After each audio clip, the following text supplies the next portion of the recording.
Welcome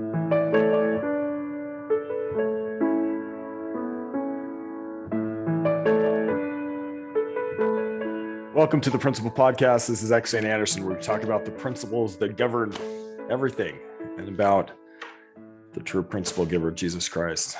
Hopefully it leads us to Jesus Christ. In principle, in podcast number 12, we talked about how little things are the big things. And I want to just share one idea with you. They say that the best time to work something out, at least in human relations, is when things are cool.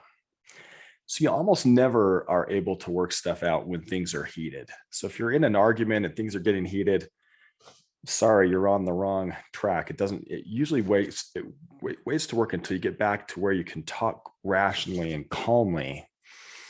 So you're going to work things out when you're in the same mindset as where you might sit around a boardroom and try to come up with ideas to solve a problem. Not when you're in a heated moment. Well, one of the best ways to work on things with your kids is when things are calm in that non-heated moment, way before problems come. So instead of waiting until there's a problem and then dealing with it, one of the best things to do is to be preventative and work on the problem while things are not a big deal because they're cold. And I think one of the best ways to do this is to have daily scripture reading together or gospel study together, study about things. And, I got to give credit to my dad. My father was so good at this, and he taught me this. There's so many good things my parents taught me that are now affecting my kids. And I think they'll affect their kids and their kids and their kids in good ways. But my dad taught us to have regular family scripture reading. Now, there's a couple cool things about regular family scripture reading. When you do it, doesn't mean it's going to be perfect, but if you just come in and you choose some story or something, some sort of a program where you can go along and read the scriptures together and talk about things. And this allows you to address a lot of the things that they're going to be faced with well before they have the issue. So, if you can be talking about the dangers of drug abuse, just because it comes up in a family discussion, or you can talk about the dangers of immorality, doing things that you shouldn't before you're married. You can talk about, how we're not supposed to steal, how we should treat people with respect, how we need to be honest, those kinds of things. When we talk about them in the mornings, nothing's heated. It's not because there was a problem. We talk about them beforehand. And when we do that, it gives them an opportunity to build these neural pathways about what's going to happen before it happens. In other words, when somebody comes up to them and says, hey, do you want to do some drugs? They already know the answer because we've already talked about it. We've practiced through what to do. We've had these discussions well before. And when the temptations and when the situations come that can really be dangerous spiritually, we've hopefully already had those conversations, right? So finding times that are calm, not waiting till it's an urgent problem and now, something major happened and we have to deal with it. Just doing the daily thing and listen to those little podcast number 12 talks about how the little things are the big things. This is a little thing that you could do every day that pays huge dividends. By the way, there's another little hidden treasure that comes with this. When we get up in the morning, we typically will have our scriptures before kids go to school. And, my younger children are sometimes struggle to read these big words, but we let them do it and they figure them out. And I think that actually, in my opinion, is that it gets their brain early in the morning going on, learning new words. And I think our kids have really excelled in reading, partially because we get them up in the morning and read with them every morning, even words that they don't know yet.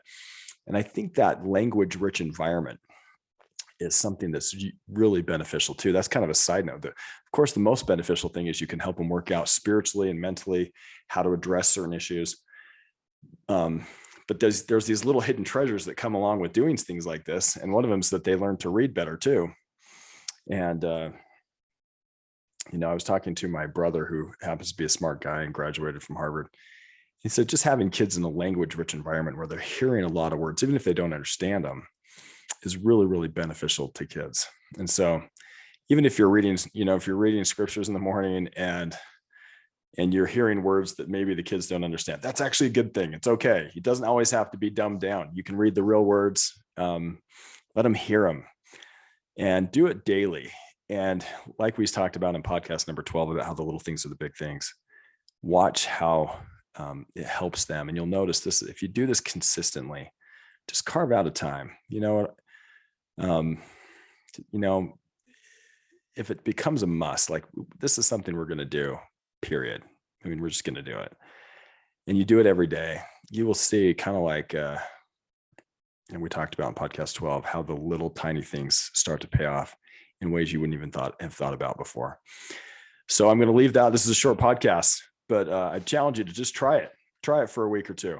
And then once you start liking it, even if you don't start liking it, keep doing it, would be my recommendation. See how it feels when you do it. Thanks for tuning into the Principal Podcast today. This is EksAyn Anderson.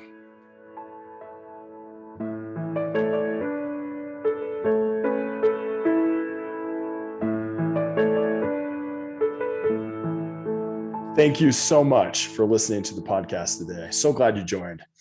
I am on a mission to help as many marriages and families and parents learn the principles and techniques that are going to help their marriages be better.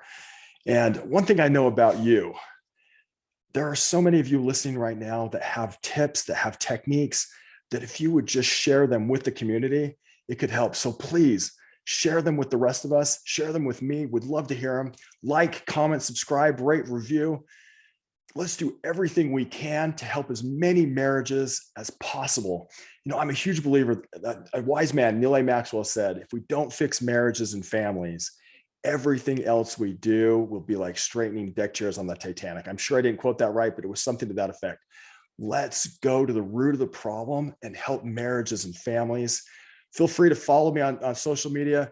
Most importantly, learn to follow Jesus Christ, who is the principal giver.